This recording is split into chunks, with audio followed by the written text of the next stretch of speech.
Let's start with just how much time, how much energy, and how many resources are going into the coverage of the Great Salt Lake.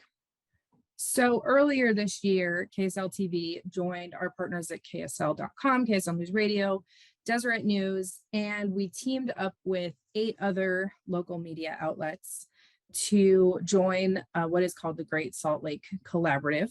It is a solutions journalism initiative, and the goal really is to better inform the public about the crisis that is the shrinking Great Salt Lake.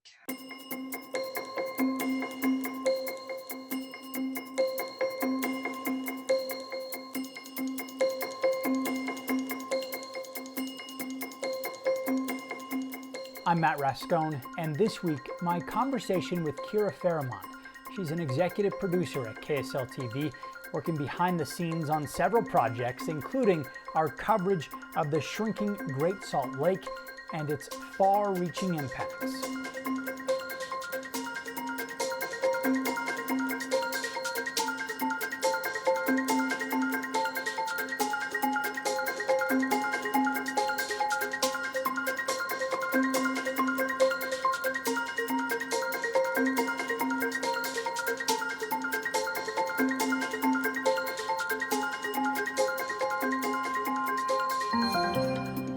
The lake just hit its second record low level, which is the second time in less than a year.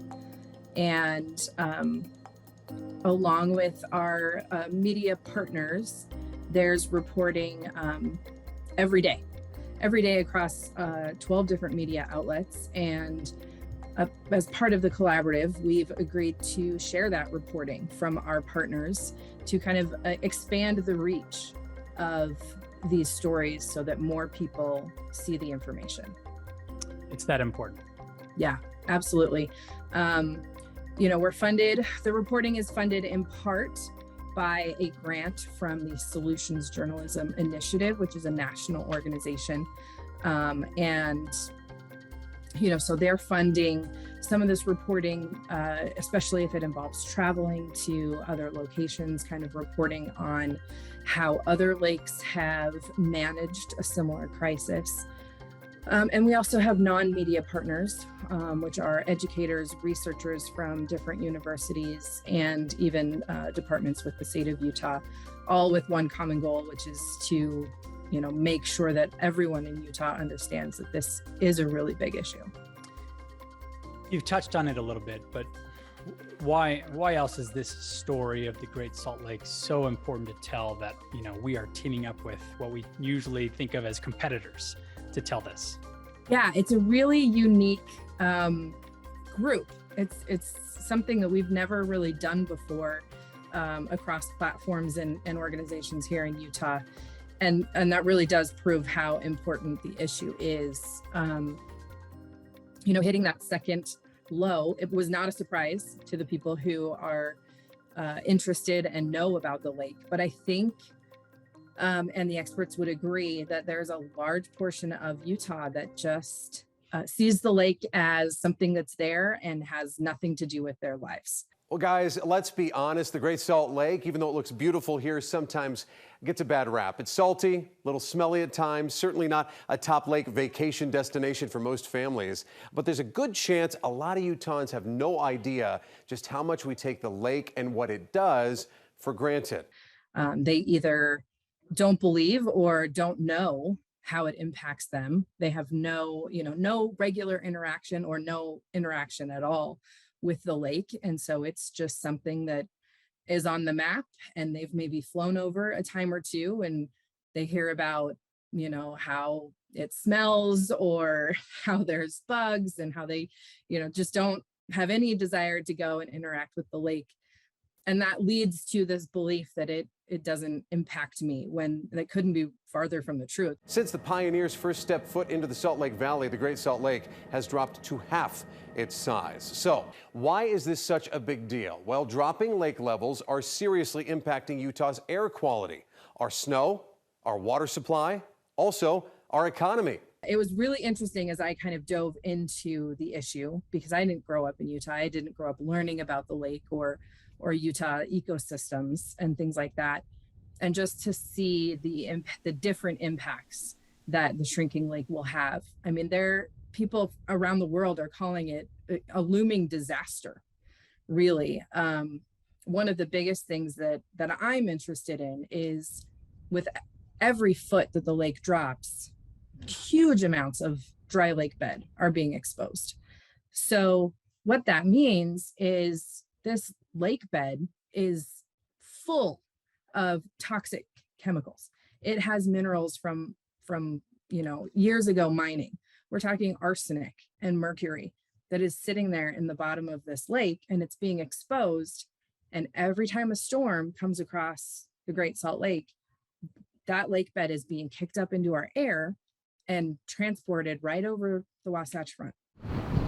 What those winds blow up from here could be part of a big problem. As a terminal lake, Great Salt Lake accumulates pollution from across its entire watershed. Molly Blakowski, a PhD student from Utah State University, says there's a little bit of a lot of things in there. And now, with more exposed lake bed than ever, researchers are getting a good look at what's in all of that dust. It's kind of like a bathtub without a drain. For over a century, the lake bed sediments have been slowly accumulating byproducts of human activities. Over the last 3 years, they've been using collection devices to analyze the particulates that get into the air. After 3 years of collecting dust on the dry lake bed of what used to be Farmington Bay, we've seen that the dust may contain elevated levels of potentially toxic heavy metals and man-made organic contaminants. Blakowski points out we already know particulate matter is bad for our lungs. But we don't know what the synergistic effect of breathing in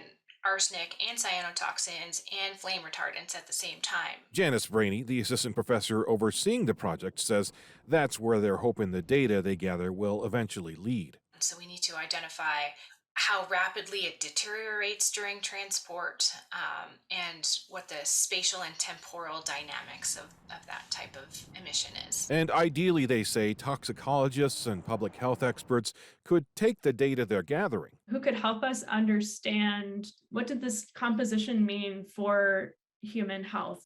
It's a public health hazard, which is, I don't think a lot of people even have any idea that that's happening. And that's just one of the major issues. Yeah, let's talk more about some of the things that you and others have learned as part of this coverage. The water's dropping. We know that. We know that we've been in a drought for years. Where does the water in the Great Salt Lake, where does it actually come from? The Great Salt Lake, what makes it unique is that it only has 3 places where it's getting its water. It's getting its water from the Jordan River, the Weber River, and the Bear River. Plus, what comes out of the sky, which we know in Utah is not a whole lot. So most of the water that enters the Great Salt Lake is coming from those 3 rivers. And as you can imagine, with the drought, with less snow, that runoff is smaller than ever before. Plus, with growing populations, more and more of that water is being taken out of that watershed, taken out of those rivers before it can even reach the Great Salt Lake. And that's development, that's agriculture, that's so many different uses. But the biggest part of the problem is that that's the only place we can get water from. So we need to find solutions that will bring more water into the lake. Great Salt Lake is in crisis and we need to act now. That is a message from an organization supporting a new bill to preserve the lake. The lake right now is at an all-time low. One of the interesting things that I've learned is, and the legislature this past year took some action on, is that we were still living under this 1800s law and this belief that was in state statute that the best use of all of that water was to use it. And so people that had water rights coming from those rivers were actually penalized if they let the water go through. If they didn't use the water, they were penalized. And so now with this new law, that will change. And it's already started, so that, farmers or people that own these water rights to these rivers will actually be able to let it flow into the Great Salt Lake and not have consequences, will not lose that water right. Because our belief as a culture of what is the best way to use that water is changing. You know, when we first got to the valley, when the pioneers first got to the valley, using that water was believed to be the best thing we could do with it. And now we're starting to see that that's not really the case.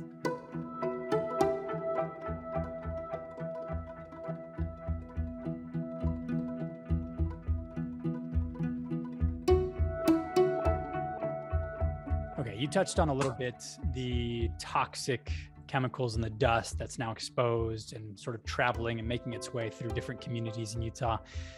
What about the impact on wildlife? We know it's a refuge. We know it's a place where that generates a lot of money. I mean, it even impacts the winter, right? When we go skiing. Yeah, all of those, all of those things there, and they're all interconnected, which it is really fascinating. They estimate about $2 billion is the cost of the shrinking Great Salt Lake. And so that's spread across multiple categories. But if we're looking at wildlife, we're looking at wildlife habitat that's shrinking, disappearing, creating land bridges to different areas where these animals have been protected before. And now with land bridges, you know, other predators are able to get out there and disrupt the historic wildlife population. You know, obviously the migratory bird situation is an issue that it will affect the entire globe. You know, these birds have been coming to the Great Salt Lake on their migratory paths for hundreds of years. And as that shrinks, it's definitely impacting that migratory bird population. They are the sounds and sights that people come from all over the world to see, an especially big attraction for birders. This is the premier migratory bird stopover. We get millions of birds on any given day in the fall or the spring can come out here. Erin Holmes is the project manager over the Bear River Migratory Bird Refuge. She says there are fewer birds coming through here, seemingly as the wetlands are drying up. People used to call it wings of thunder because that's what it would sound like. And we don't have that now because we're not able to provide that. Not that the refuge is ever going away, but with less water coming in from the Bear River, their water rights are bringing in smaller amounts. And so the drought means less water. And so the way we have to deal with it is we have to be a little bit more selective about where we're putting the water that we do have. The big priority going into this 4,000-acre impoundment inside the refuge's auto tour loop. And you can easily see surrounding areas get less, some of them drying up. Holmes says there's a definite correlation between the amount of water and the number of birds here. It's why a study is underway now to try and measure that impact in the Mountain West, being done with the help of the Audubon Society and Point Blue Conservation. That's one of the stories that the collaborative is working on, pretty in-depth, taking a look at the impact of that. Other wildlife, we're talking brine shrimp. The Great Salt Lake is a huge supplier of brine shrimp for the entire world. The higher the salinity of the lake, as the lake shrinks, it becomes more salty. And that affects the brine shrimp and how many there are. And that's a huge industry that provides jobs and economic impact for the state of Utah that will definitely be changed as the lake continues to shrink. Dust from the dried up lake bed is putting toxic materials into the air, material that could significantly increase our risk of cancer and other diseases. Less lake water means less lake effect snow. Less snow means less snow melt, which could mean less water for us to drink, for farming, for recreation. The lake brings in $1.3 billion into Utah's economy every year, and it's one of the most important pit stops for migratory birds in the western United States. So interestingly, if you go back to what I said about the dry lake bed, researchers have found that dust that gets picked up from the lake bed, not only is it dangerous for our health, but it ends up in the snowpack in our mountains. And that impacts the speed in which the snow melts. It actually increases how fast the snow melts in the mountains. Plus it impacts the quality of the snow in our mountains, which, you know, if we get worse snow or less snow, coming out of the mountains, it just means even less water for the Great Salt Lake. That could affect them. It would affect our air quality. We would lose probably the title of greatest snow on earth. And, and part of that is just the recreation aspect. If we can't keep up that greatest snow on earth reputation that we have, it'll be a huge impact on the revenue for, our dozen and more ski resorts across the state. It's really interesting how everything is just interconnected. Just to get people to realize that there's rowing in Utah, because we're a landlocked state, people are amazed. I'm just going to turn us again. And while everyone has their reasons, for many, just getting past the thought of the lake as gross is the biggest hurdle. For about 1 month a year, it's smelly. If you watch each other's backs, you stay in unison a lot better. But the rest of the year, it is magnificent. We row in the winter, and it is like rowing on glass. It's just idyllic. Rest your oars on the water. It's fascinating.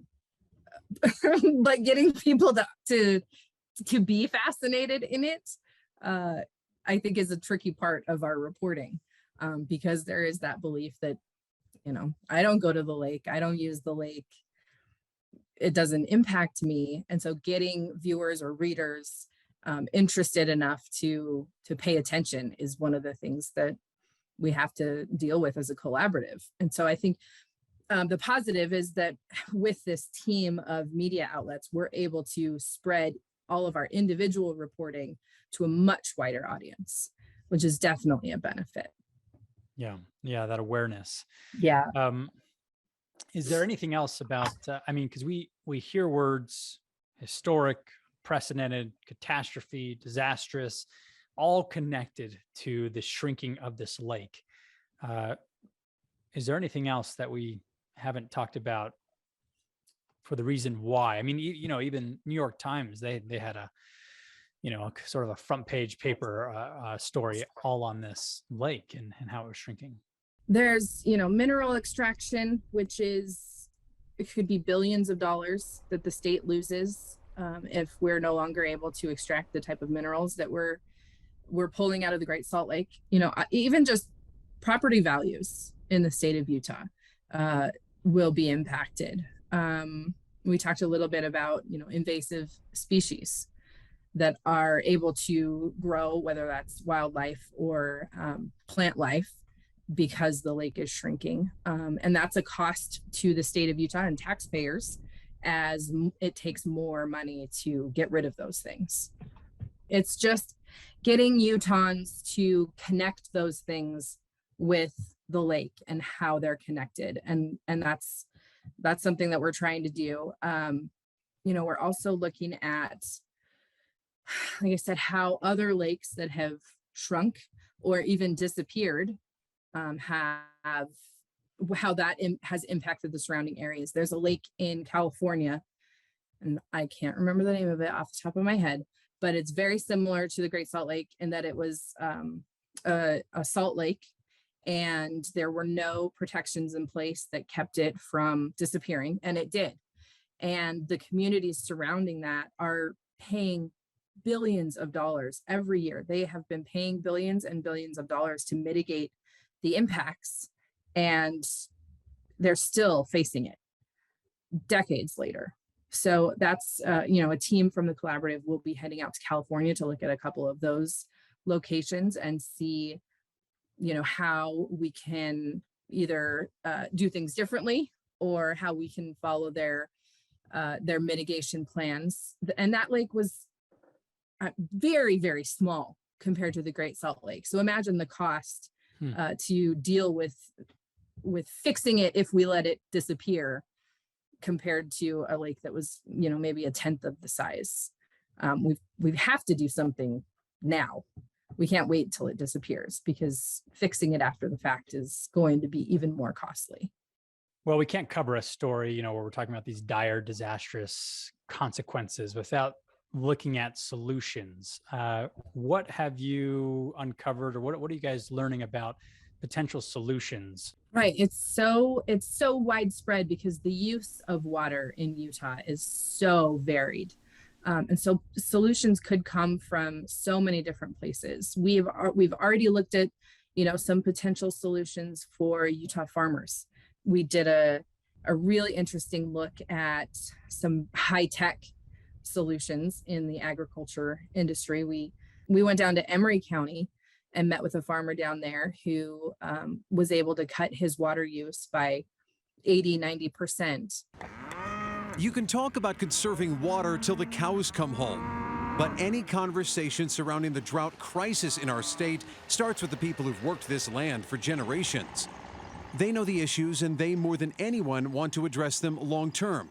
Their way of life depends on it. What it is, it's a solution to a problem. Whether the rancher has a shortage of water problem, a shortage of acre problem. Lee Magnuson is talking about sustainability he wants to bring to the most arid corners of Utah in the form of new technology, using hydroponic grow systems by Hydrogreen. That's the plant time. Lee's big brother Rod is way ahead of him. And this requires no soil. No soil, no fertilization. No fertilization. Nope. Simply applications of some water. The energy of the seed. While he's not on the payroll, Rod could be an ambassador for this new method that just might change the way farmers and ranchers do business in the Beehive State and beyond, feeding their livestock not from the fields, but from these long trays, sprouting grains seemingly in no time at all. When I seen it, I'm like, I've got to do that.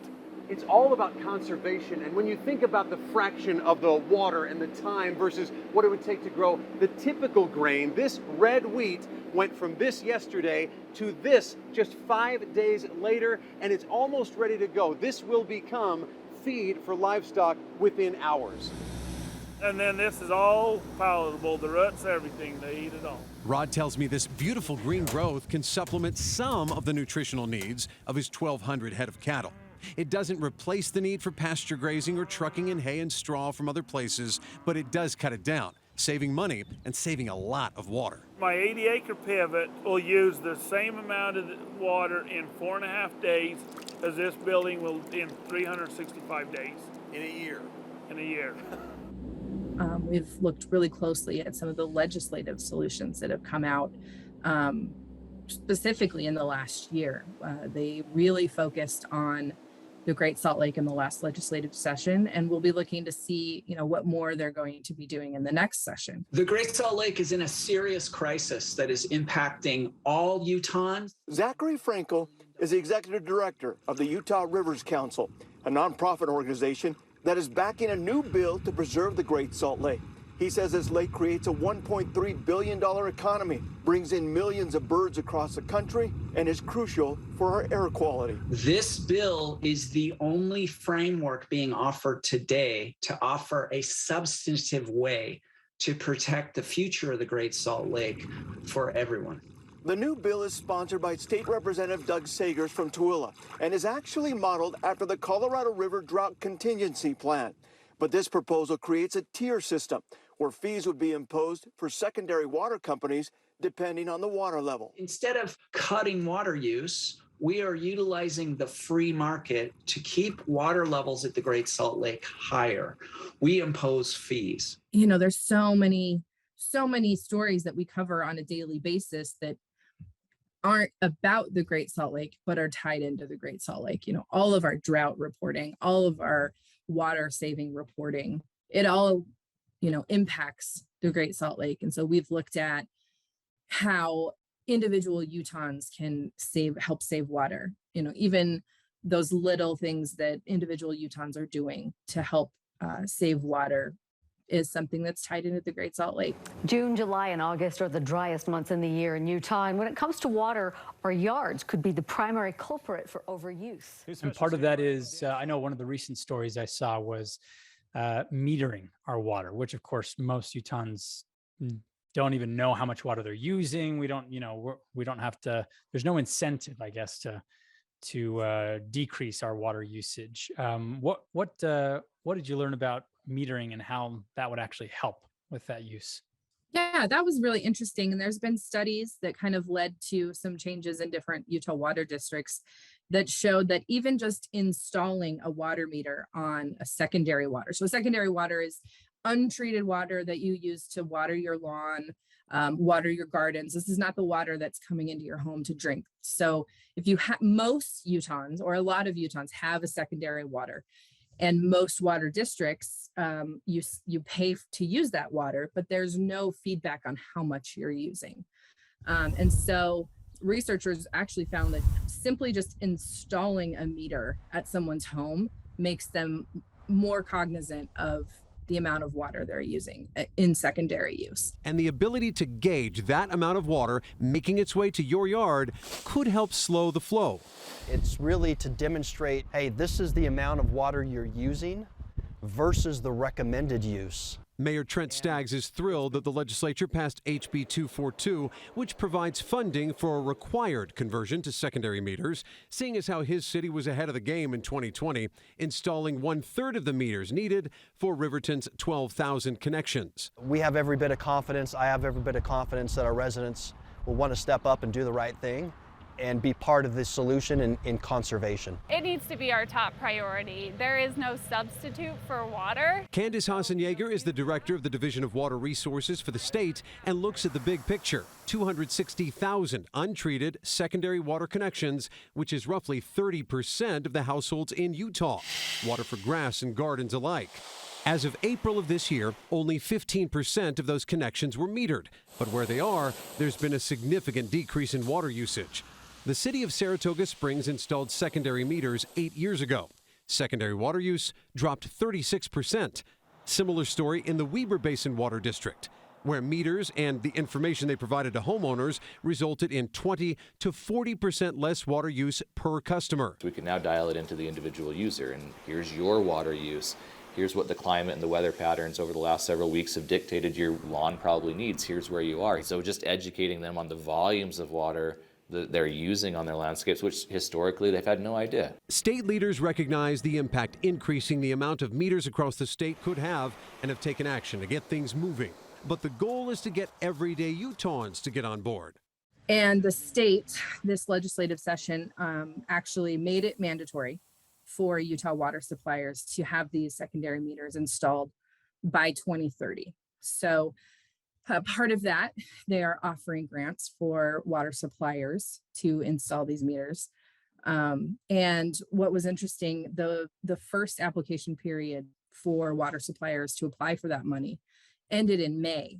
And state water officials were telling me how they had kind of expected to have a couple of application periods over several months. And they were a little bit surprised to see how many water suppliers jumped on that first application period, and the money could be gone very quickly. And it's not nearly enough to install them statewide. It's probably 1/3 of what it would actually cost. So it will take more money to get them installed, but that's definitely one solution that we've looked at that could have a big impact on the water that flows into the Great Salt Lake for sure. Yeah, and I know just from previous reporting that, I mean, Utahns, we use a lot of water, like more, I believe, than any other state in the country, water use. And so that's an area that seems pretty obvious where we can try to. Yeah. Yeah, I went to, so the Great Salt Lake Institute hosted a Great Salt Lake Forum earlier this year. It was a 3-day forum with all sorts of stakeholders talking about the issue and potential solutions. Just fascinating stuff. But one thing that kind of they all agreed on is Utah has this mindset that we don't live in a desert, even though we do live in a desert. You know, you look around, it doesn't look like we live in a desert. And so we don't act like we live in a desert. And so that's something that they really believe needs to change, is that Utahns need to realize that we do live in a desert. You know, if you look at other desert locations in the West, they look much more like they're living in a desert than, you know, say we do here in the Wasatch Front, where there's green grass everywhere and landscaping that requires quite a bit of water. So one thing that I'm looking into this week is the Jordan Valley Water Conservancy District is they're either instituting or they're looking to institute a new ordinance in the Jordan River Valley that would make it so that new developments are restricted on how much grass they can install. And they're also would be required to have kind of drip water systems rather than sprinklers as a way to, conserve some more water.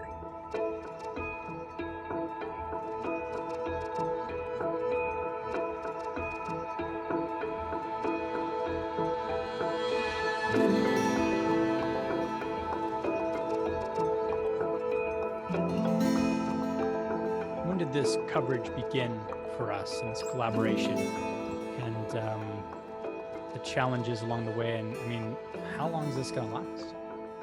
So we joined the collaborative in April. Initial talks to form the collaborative, I believe, started in January, but things really started to come together in April, and we've been meeting and talking amongst the collaborative media partners since then. I would say we've probably had dozens of stories already since April that are tied into the Great Salt Lake. And not all of them are solutions stories. Those take a little bit more digging, a little bit more information. But again, we're not only doing solution stories, we are just trying to better inform the public about the issue.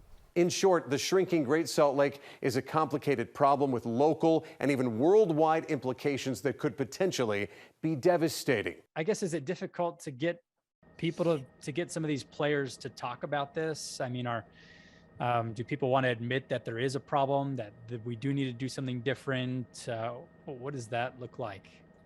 No, it's definitely not something that the experts are shying away from, and even state leaders. The governor is very passionate about the issue, working on lining up an interview with him to talk about some of the things that the state is doing. I don't know if you saw recently, the state kind of came under some fire in the national media for how we're handling the problem and how we're handling the drought. And the governor went a little bit on the defensive, letting people know that we're doing more than just asking residents to pray for rain.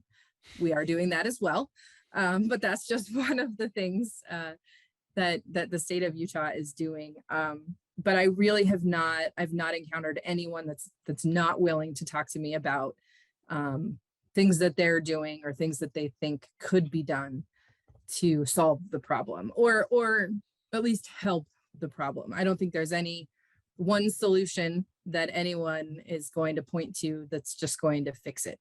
It's going to take small changes in many different areas, but definitely we have the support of a lot of different players that are willing to help tell the story.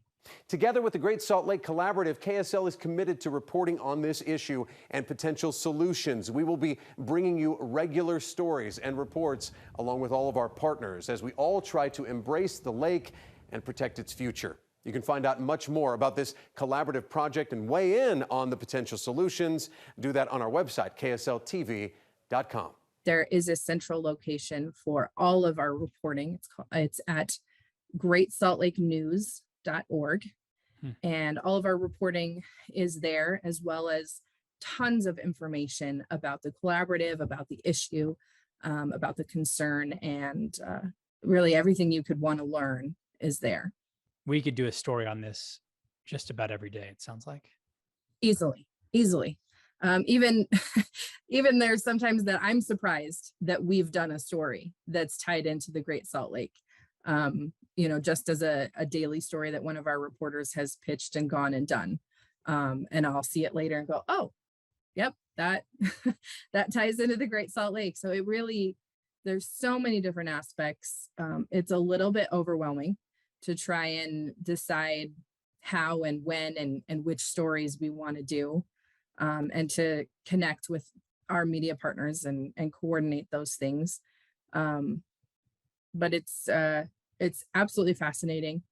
And, I hope that we can get Utahns to at least listen, to hear about the issue, to hear about it, how it will impact them, and have them at least consider making some changes.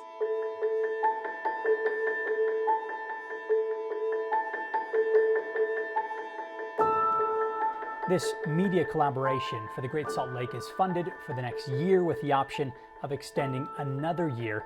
And you can follow along with our coverage on it on KSL TV, KSLTV.com, and on that website, Great Salt Lake Collaborative, that was mentioned earlier, where you can find the stories from all of the media partners that are working on this. That does it for us this week on KSL Plus. I'm Matt Rascone. We'll see you again next week.